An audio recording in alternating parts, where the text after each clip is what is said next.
We're just going to go on with some audience questions for the panel. I came to Compton in 1966. My family's been here since the 50s. I live across the street from the shopping center, which is right there at the creek. And I'm better than me to tell you what my ideas and views are, because you don't see a lot of Compton residents here. I like green. I like the outdoors.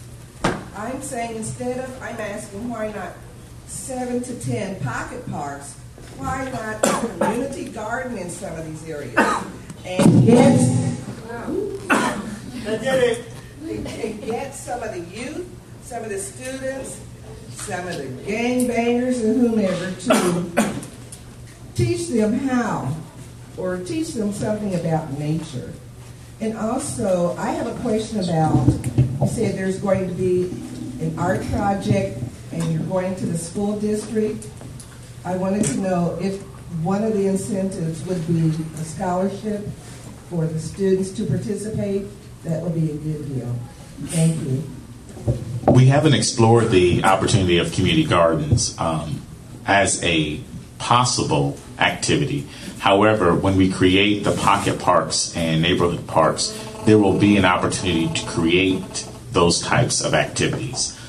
We just have to make sure that we can have governing activities, because if you have a community garden, you want to make sure that it's available to the public, people can get to it, and you can sell your produce and so forth and so on. So I think that's an excellent recommendation, and we can take it back and we can discuss it further at the task force. With regard to the scholarships, we would probably need to seek some additional funding, some outside funding. But what we really wanted to do was, and oftentimes this is a perfect example, if you look around the room, the one group of individuals that's missing are our youth. And quite frankly, if we're going to build a park to the magnitude that we're talking about, they're going to be the ones that are going to be impacted the most. They will certainly enjoy it longer than most of us because they're young.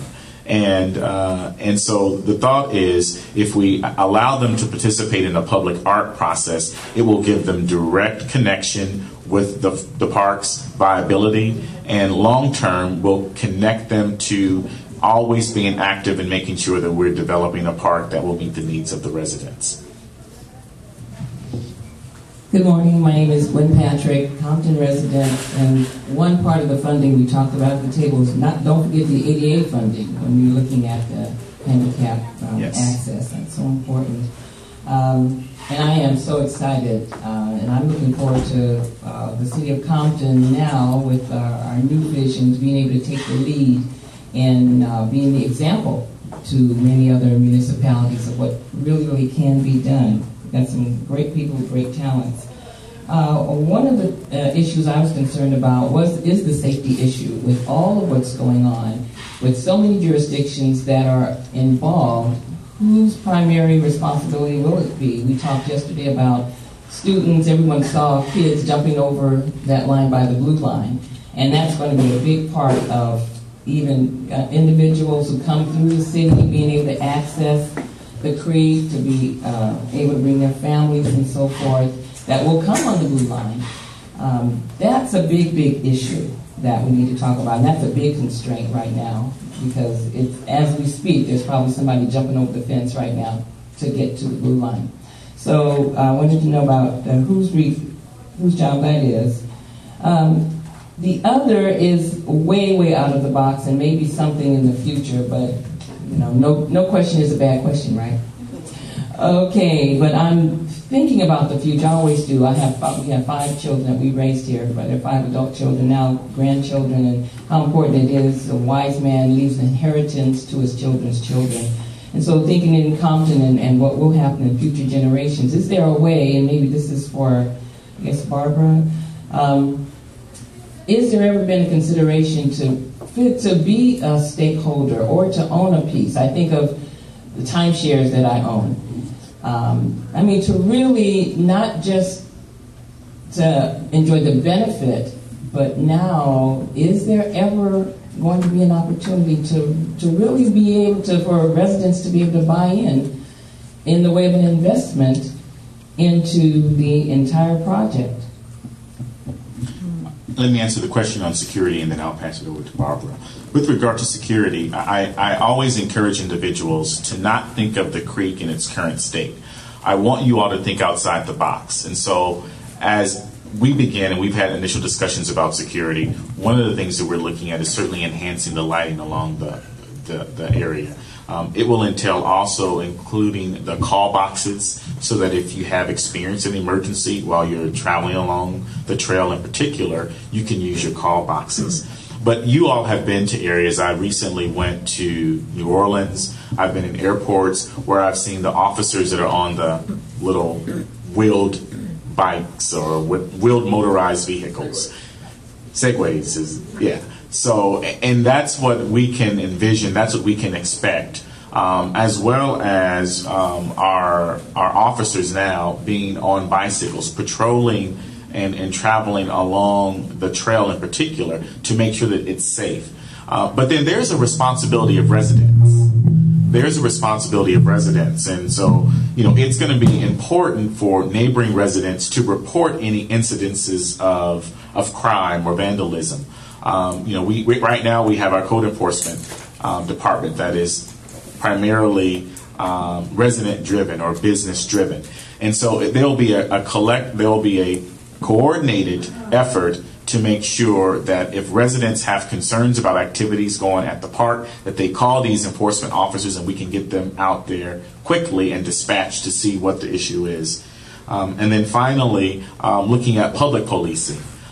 Individuals, again, out in the community that are using the park and the trail in particular, to call in and address any concerns that they may see. So this is going to be an issue that we know is critical to the success of the park, but it's going to be a collaborative effort. So on the city's part, making sure that we have secure lighting and emergency access, making sure that we have our MLES officers out patrolling the area, but then also having residents to making sure that they're doing their public policing and they're just a good neighbor activities and reporting incidences of crime and violence, so that we can all work collectively together to make sure that we can reduce any type of crime.